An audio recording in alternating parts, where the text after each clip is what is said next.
नमस्कार, मैं हूं अंकुर और आप देख रहे हैं सत्य हिंदी का न्यूज बुलेटिन। एक नजर अब तक की सुर्खियों पर। दिल्ली के मुख्यमंत्री अरविंद केजरीवाल को गुरुवार को शराब घोटाले से जुड़े मनी लॉन्ड्रिंग केस में जमानत मिल गई है। विशेष न्यायाधीश न्याय बिंदु ने कहा कि आरोपी को 1 लाख रुपए की राशि में जमानत दी जाती है। ईडी ने अदालत से जांच एजेंसी को जमानत बॉन्ड स्वीकार करने के लिए 48 घंटे का समय देने का अनुरोध किया ताकि आदेश को ऊपरी अदालत में चुनौती दी जा सके।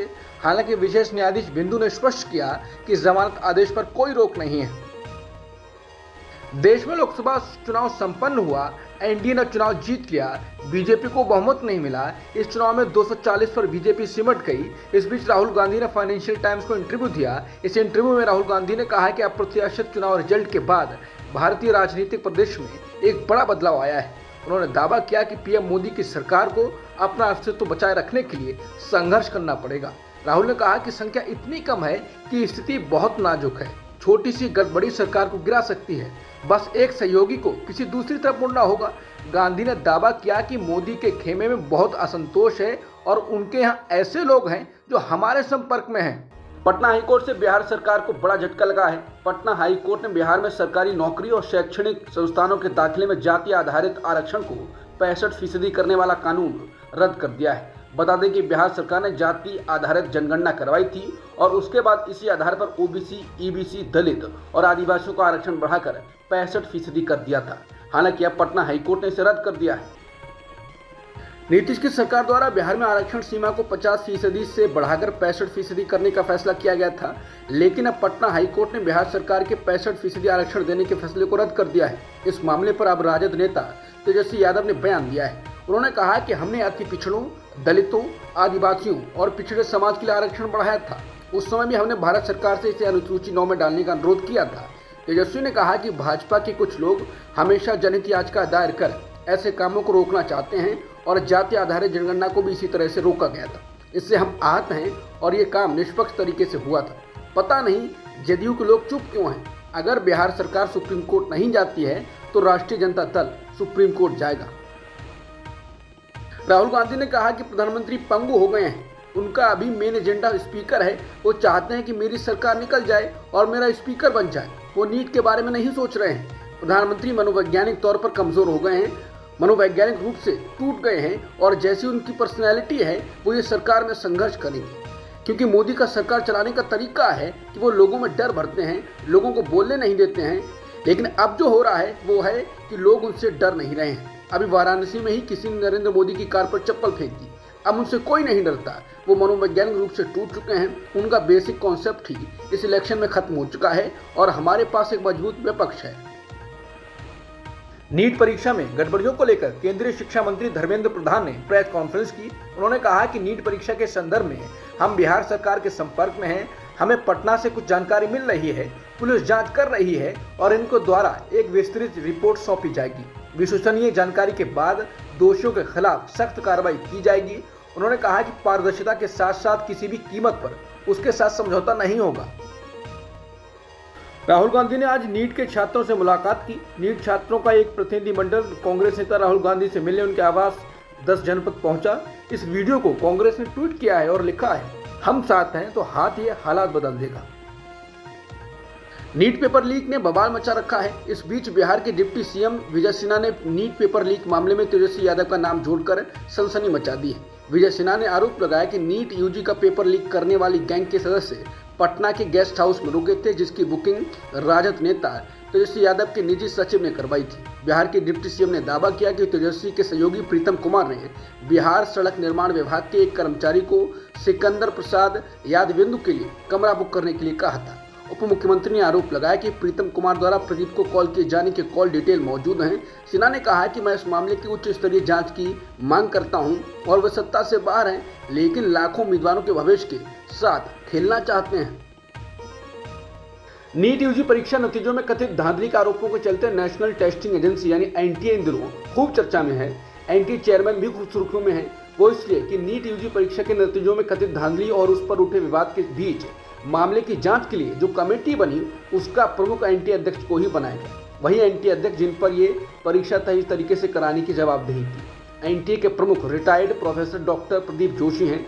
जोशी का संघ परिवार से पुराना नाता बताया जाता है और उन पर इस नाते का फायदा उठाकर बड़ा पद पाने का भी आरोप लगा है। डॉक्टर जोशी संघ लोक सेवा आयोग यानी यूपीएससी, मध्य प्रदेश लोक सेवा आयोग यानी एमपीपीएससी और छत्तीसगढ़ पीएससी के अध्यक्ष भी रह चुके हैं। जोशी 2006 में एमपीपीएससी अध्यक्ष बने थे। इसके करीब 8 साल बाद आरटीआई के जरिए प्राप्त जानकारी के हवाले से दावा किया गया कि उनकी इस नियुक्ति के लिए आरएसएस के तत्कालीन क्षेत्रीय प्रचारक विनोद जी ने सिफारिश की थी। आरटीआई कार्यकर्ता अजय दुबे को उनके आवेदन के जवाब में जानकारी दी गई थी। डॉक्टर जोशी के लिए की गई सिफारिश में विनोद जी ने लिखा था, डॉक्टर प्रदीप जोशी विद्यार्थी परिषद के अध्यक्ष रहे हैं, वर्तमान में जबलपुर के रानी दुर्गा विश्वविद्यालय से जुड़े हैं, चाहते हैं संघ लोक सेवा अध्यक्ष बने, नाम गया है। इस नोट की एक प्रमाणित प्रति अजय दुबे को सौंपी गई थी। कांग्रेस सांसद राहुल गांधी ने गुरुवार को प्रेस वार्ता करके भारत में परीक्षाओं में हो रही धांधली का मुद्दा उठाया। राहुल गांधी ने कहा है कि प्रधानमंत्री मोदी यूक्रेन का युद्ध रुकवाने का दावा करते हैं, लेकिन पेपर लीक नहीं रुकवा पा रहे हैं। राहुल ने कहा कि कहा जा रहा था कि मोदी ने एक ऑर्डर देकर रूस और यूक्रेन के बीच युद्ध रुकवा दिया, इजराइल गजा के युद्ध को भी रोक दिया गया था, लेकिन किसी न किसी कारण भारत में जो पेपर लीक हो रहे हैं उन्हें नरेंद्र मोदी नहीं रोक पा रहे हैं या रोकना नहीं चाहते हैं। राहुल गांधी ने कहा है कि देश की शिक्षा व्यवस्था पर बीजेपी का कब्जा हो गया है। राहुल गांधी ने कहा है कि विपक्ष संसद में पेपर लीक का मुद्दा उठाएगा। राहुल गांधी ने दावा किया कि भारत की शिक्षा व्यवस्था और संस्थानों में वैचारिक आधार पर अयोग्य लोग नियुक्त किए जा रहे हैं, जिसकी वजह से गुणवत्ता प्रभावित हुई है। 18 जून के हुए यूजीसी नेट परीक्षा को धांधली के आशंका के मद्देनजर रद्द कर दिया गया। वहीं भारत के मेडिकल संस्थानों में प्रवेश के लिए होने वाली नीट परीक्षा भी सवालों के घेरे में है। कथित पेपर लीक की जांच कर रही बिहार पुलिस की गिरफ्त में कई लोग आए हैं। इसके अलावा मेरिट सूची भी सवालों में है। नीट की परीक्षा को भी रद्द किए जाने की मांग की जा रही है। राहुल गांधी ने यह भी कहा कि भारत में बढ़ती बेरोजगारी की वजह से भी छात्रों पर दबाव है। राहुल ने कहा कि हमारे छात्रों पर भारी दबाव है, ये कई दिशाओं से आ रहा है। पहली दिशा है भारत में बड़े पैमाने पर बेरोजगारी। सभी इस कारण को समझते हैं। देश के युवाओं को लगता है कि मोदी बेरोजगारी के मुद्दे का समाधान करने के योग्य नहीं है। राहुल गांधी ने कहा, ये सिर्फ शिक्षा का संकट नहीं है, बल्कि ये हर क्षेत्र में है। चुनावों से पहले यह स्पष्ट था कि मीडिया पर, दूसरे संस्थानों पर नियंत्रण है, इसलिए वो चुप थे, लेकिन अब नहीं रहेंगे। ये एक बड़ा राष्ट्रीय और आर्थिक संकट है, ये संस्थागत संकट भी है। राहुल गांधी ने कहा कि बीजेपी ने हिंदुस्तान के संस्थानों को बर्बाद किया है। जो संस्थान पहले पारदर्शी थे, अब वो वहाँ अयोग्य लोगों को बैठा दिया गया है। जब तक हिंदुस्तान के संस्थान इन लोगों के हाथों से नहीं छीने जाएंगे, ये होता रहेगा।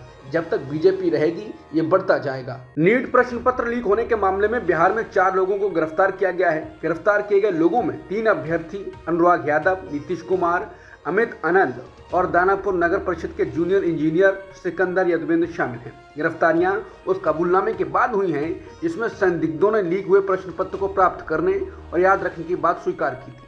मास्टरमाइंड अमित आनंद के कबूलनामे ने पूरे देश को झकझोर कर रख दिया है। एबीपी लाइव की रिपोर्ट के अनुसार उन्होंने लीक की साजिश रचने की बात स्वीकार की और खुलासा किया कि उम्मीदवारों को लीक हुआ पेपर और उत्तर 30 से 32 लाख रुपए की कीमत पर उपलब्ध कराए गए थे। इस खुलासे से आक्रोश फैल गया है और देश भर में विरोध प्रदर्शन शुरू हो गया है और नीट यूजी को रद्द करने की मांग की जा रही है। नीट यूजी पेपर लीक मामले में बड़ा खुलासा हुआ है। मामले में पटना से गिरफ्तार किए गए अभ्यर्थी अनुराग यादव ने कबूल किया है कि उसे परीक्षा से पहले पेपर मिले थे। साथ ही उसने अपने बयान में यह भी कहा कि उसे रात भर प्रश्न के आंसर रटवाए गए। परीक्षा हॉल में जाने के बाद सभी प्रश्न वही मिले। अनुराग ने अपने बयान में कहा कि मुझे मेरे फूफा यानी सिकंदर यादवेंद्र ने कोटा से कहकर बुलाया था कि परीक्षा के लिए सेटिंग हो गई है। मेरा परीक्षा केंद्र पटना डीवाई पाटिल स्कूल था। परीक्षा के बाद पुलिस ने मुझे गिरफ्तार कर लिया। सुप्रीम कोर्ट ने 20 जून को नीट यूजी में पेपर लीक की जांच के लिए एक स्वतंत्र जांच समिति बनाने की याचिका पर एनटीए और केंद्र को नोटिस जारी किया है। इसके साथ ही अब मामला 8 जुलाई को सूचीबद्ध किया गया है। मेडिकल प्रवेश के लिए होने वाली नीट की परीक्षा के विवाद में फंसी सरकार के लिए अब एक और झटका लगा है। एक दिन पहले ही हुई यूजीसी नेट की परीक्षा को रद्द करना पड़ा है। राष्ट्रीय परीक्षण एजेंसी यानी एनटीए ने बुधवार को यूजीसी नेट यानी विश्वविद्यालय अनुदान आयोग राष्ट्रीय पात्रता परीक्षा को रद्द करने का फैसला किया। इसने ये कहते हुए फैसला किया है कि परीक्षा की ईमानदार गुणवत्ता से समझौता किया गया हो सकता है। कांग्रेस के राष्ट्रीय अध्यक्ष मल्लिकार्जुन खड़गे ने प्रधानमंत्री मोदी से यूजीसी नेट और नीट परीक्षा को लेकर सवाल पूछे हैं। खड़गे ने सोशल मीडिया प्लेटफॉर्म एक्स पर कहा कि नरेंद्र मोदी जी, आप परीक्षा पर चर्चा तो बहुत करते हैं, नीट परीक्षा पर चर्चा कब करेंगे? कांग्रेस प्रमुख ने कहा कि यूजीसी नेट परीक्षा रद्द करना लाखों छात्र छात्राओं के जज्बे की जीत है। ये मोदी सरकार के अहंकार की हार है, जिसके चलते उन्होंने हमारे युवाओं के भविष्य को रौंदने का प्रयास किया। उन्होंने कहा कि केंद्रीय शिक्षा मंत्री पहले कहते हैं कि नीट यूजी में कोई पेपर लीक नहीं हुआ। जब बिहार, गुजरात और हरियाणा में शिक्षक माफियाओं की गिरफ्तारी होती है तो शिक्षा मंत्री मानते हैं कि कुछ घपला हुआ है। कांग्रेस प्रमुख ने कहा कि नीट की परीक्षा कब रद्द होगी। उन्होंने कहा कि मोदी जी नीट परीक्षा में भी अपनी सरकार की धांधली और पेपर लीक को रोकने की जिम्मेदारी लीजिए। यूपी पुलिस की सिपाही भर्ती में हुए पेपर लीक मामले में सनसनीखेज खुलासा हुआ है। यूपी पुलिस ने परीक्षा कराने की जिम्मेदारी गुजरात की प्राइवेट कंपनी एजुटेस्ट को दी थी। अब इसे ब्लैकलिस्ट कर दिया गया है। उत्तर प्रदेश एसटीएफ की तरफ से एजुटेस्ट कंपनी के संचालक विनीत आर्य को अपना बयान दर्ज करने के लिए अब तक 4 बार नोटिस जारी किया जा चुका है, लेकिन वो 4 बार नोटिस मिलने के बाद एक बार भी एसटीएफ के सामने उपस्थित नहीं हुआ है। इस मामले में एसटीएफ का अगला कदम विनीत आर्य की गिरफ्तारी हो सकती है। हालांकि ये भी कहा जा रहा है कि वो विदेश भाग गया है। जग्गी वासुदेव के ट्वीट के बाद सोशल मीडिया पर भारत बनाम इंडिया की डिबेट ही नहीं, युद्ध चल रहा है। इस विवाद में फ्लाइंग बीस्ट वाले यूट्यूबर गौरव तनेजा भी शामिल हो गए हैं। उन्होंने ध्रुव राठी को जवाब दिया, क्योंकि ध्रुव राठी ने सदगुरु के नाम से प्रसिद्ध जग्गी वासुदेव को जवाब दिया था। दरअसल न्यूज एजेंसी एनआई ने 18 जून को एक्स पर एक पोस्ट किया कि एनसीईआरटी की कमेटी ने सिफारिश की है कि स्कूल की सभी किताबों में इंडिया की जगह भारत लिख दिया जाना चाहिए। जग्गी वासुदेव ने इस पोस्ट को रीपोस्ट किया। उन्होंने इस बात का समर्थन किया और एनसीईआरटी को बधाई भी दे दी। इसके बाद ध्रुव राठी ने ट्वीट कर कहा कि क्या आप अपने भारत विरोधी एजेंडे पर लगाम लगा सकते हैं जग्गी वासुदेव? सब जानते हैं कि हमारे संविधान में इंडिया और भारत दोनों लिखा है, लेकिन सिर्फ राजनीति के लिए आप फूट डालो राज करो का गंदा खेल खेल रहे हैं। इसके बाद गौरव तनेजा कूद गए। उन्होंने ध्रुव राठी पर विदेशी होने का तंज कसते हुए निशाना साधा। गौरव ने लिखा कि लोग इंटरनेट पर अलग अलग मत क्यों नहीं रख सकते हैं? कुछ विदेशी लोग इंटरनेट पर सारा नियंत्रण क्यों करना चाहते हैं? यहाँ से विवाद भारत बनाम इंडिया से शिफ्ट होकर निजी होता दिखा। पहले गौरव तनेजा ने राठी पर निजी हमला करने की कोशिश की। जवाब में राठी ने भी तनेजा पर कुछ ऐसा रुख अख्तियार किया। उन्होंने कहा कि तनेजा का यूट्यूब चैनल अच्छा नहीं चल रहा है, इसलिए वो नए विवाद की तलाश में है। राठी ने लिखा, कोई भी विवाद आपके खत्म होते करियर को नहीं बचा सकता है, यहाँ तक कि ड्रामा के लिए आपके बच्चों का शोषण भी नहीं। आपको इसके लिए अच्छा कंटेंट बनाना होगा। अगर आपको मदद की ज़रूरत है तो मैं आपको अपना यूट्यूब ब्लूप्रिंट कोर्स सुझा सकता हूँ। एक फ्रांसीसी पत्रकार ने दावा किया है कि भारत में 13 साल तक संवाददाता रहने के बाद उन्हें काम करने के लिए अनुमति यानी वर्क परमिट न मिलने की वजह से भारत छोड़ना पड़ा है। फ्रांसीसी पत्रकार सेबेस्टियन फ्रांसिस ने भारत सरकार के फैसले को समझ से परे वालिद सेंसरशिप कहा है। Sebastian Francis radio France international के दक्षिण एशिया के संवाददाता थे। इसके अलावा कई और फ्रेंच भाषी मीडिया संस्थानों के लिए काम करते थे। उनका कहना है कि 17 जून को उन्हें मजबूरन भारत छोड़ना पड़ा। सेबेस्टियन के आरोपों पर अभी भारत सरकार की तरफ से कोई प्रतिक्रिया नहीं आई है। बुधवार को शिवसेना के स्थापना दिवस के मौके पर शिवसेना यूबीटी के प्रमुख उद्धव ठाकरे ने प्रधानमंत्री मोदी और महाराष्ट्र के मुख्यमंत्री एकनाथ शिंदे के सामने चुनौती पेश कर दी। उद्धव ठाकरे ने कहा कि वो कभी मेरे पिता बाला साहेब की विरासत को नहीं छीन पाएंगे। उद्धव ठाकरे ने कहा कि वो उन लोगों के साथ कभी नहीं जाएंगे जिन्होंने उनकी पार्टी को खत्म करने की कोशिश की। इसके साथ ही लोकसभा चुनाव के बाद बीजेपी के साथ संभावित सुलह से जुड़ी अटकलों पर विराम लग गया। ऐसी अटकलें लगाई जा रही थी कि उद्धव ठाकरे फिर से बीजेपी के साथ हाथ मिला सकते हैं और इस काम के लिए किसी बड़े केंद्रीय मंत्री को जिम्मेदारी दी गई है। शिवसेना स्थापना दिवस के मौके पर लोगों के समर्थन से उत्साहित उद्धव ठाकरे ने प्रधानमंत्री मोदी को खुली चुनौती दे दी। उद्धव ने साल के अंत में होने वाले विधानसभा चुनाव की ओर इशारा करते हुए कहा कि मोदी जी, मैं आपको महाराष्ट्र में विधानसभा चुनाव के लिए अभियान शुरू करने के लिए आमंत्रित करता हूं। यह आपके और मेरे बीच होगा।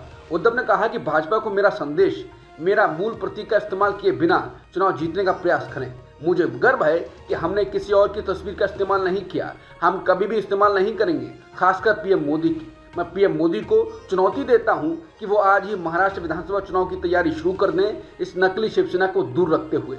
झारखंड के चंपई सोरेन सरकार राज्य में जातीय जनगणना कराएगी। बुधवार को राज्य के मुख्यमंत्री चंपई सोरेन की अध्यक्षता में कैबिनेट की बैठक हुई और इसी बैठक में जातीय जनगणना कराने का निर्णय लिया गया। बता दें कि बिहार के बाद झारखंड दूसरा राज्य बना है जिसने जातीय जनगणना कराने का निर्णय लिया है। इसी साल के अंत में झारखंड में विधानसभा चुनाव भी होने हैं। ऐसे में चंपई सोरेन सरकार का यह बड़ा कदम माना जा रहा है। चुनावों में राहुल गांधी भी इस मुद्दे को उठाते रहे हैं।